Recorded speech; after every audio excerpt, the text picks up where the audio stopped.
Today we're looking at the Nauvoo mansion house built by Joseph Smith in Nauvoo, Illinois for his wife and children. And this is the second of three primary properties by the Smith family. This model was built by a Community of Christ member and once was held in the Nauvoo mansion house itself, but is now in what will be the South Visitor Center of the Church of Jesus Christ of Latter-day Saints after the sale of the property. So without further ado, here we go. All that remains of the mansion house is what we're looking at now. This is the primary portion of the house that was built first for the family to use. We're looking at 3 rooms up top with a corridor and then a smaller room. Essentially, it looks the same at the bottom with a bottom story floor below each room, but we can't actually see anything down there now because it's not built in. It's below. We can't open it up or anything.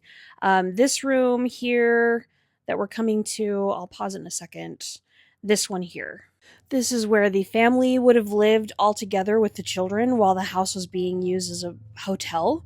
I don't know about the corridor here. I imagine the family used it. This room no longer has a staircase. It does have the kitchen where the family was below. That was also their sitting area, while the rest of the house was used as a hotel. Of course, throughout the lifespan of the house, this was not always a hotel. It was not always a house lived in by people. It's seen a lot of activity from the family, primarily from the family, such as these rooms being offices at one point. I mean, one of them was an office for Joseph Smith.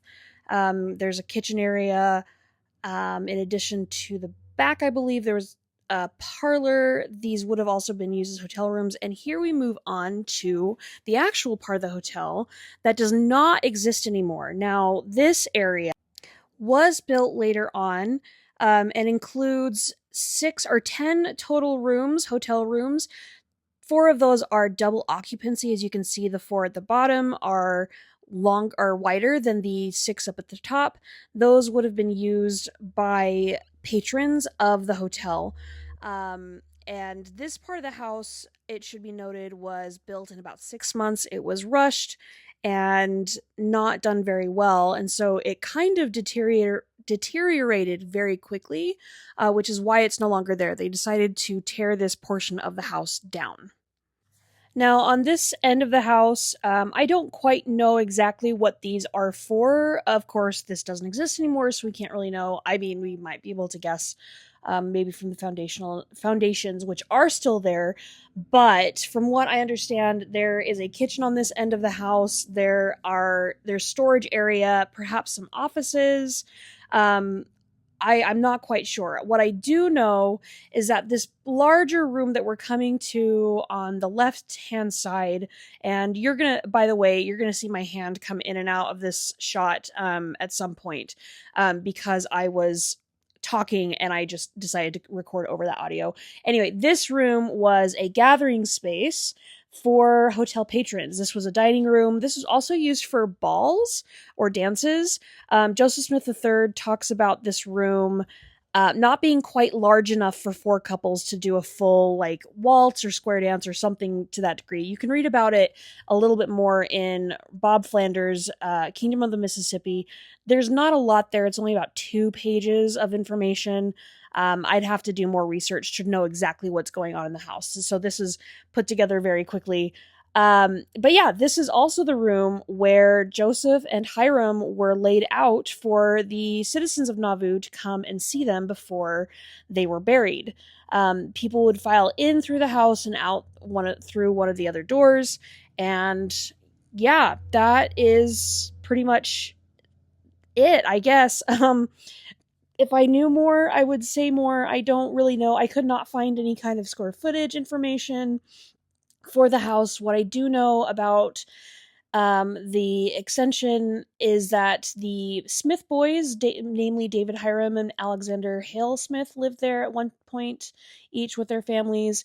David Hiram, of course, was institutionalized at a mental hospital in Elgin, Illinois, later on in his life.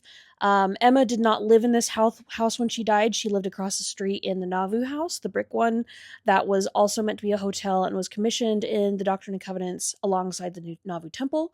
Lucy Mack Smith did see out the remainder of her life in this house. Alexander Hale, I don't know. I don't remember exactly what happened to him. But anyway, that's the portion of the house that does not exist anymore. It would be really interesting to see if they decide to restore it and build it back. But I don't see why they would need to, because it was really kind of a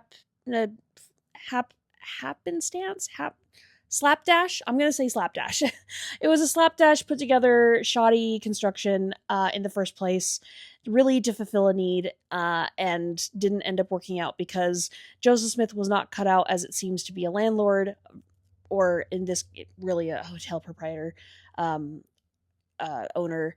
And they didn't last long. Of course, they rented it out within a couple of months to somebody else to run as a hotel, and moved on to other things. So that is the grand tour of the Nauvoo Mansion House as it would have been seen in the 1840s.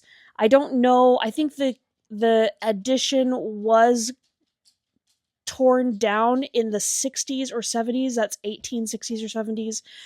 But don't quote me on that. Again, I'd have to do more research. But I hope this is helpful. And thanks for watching.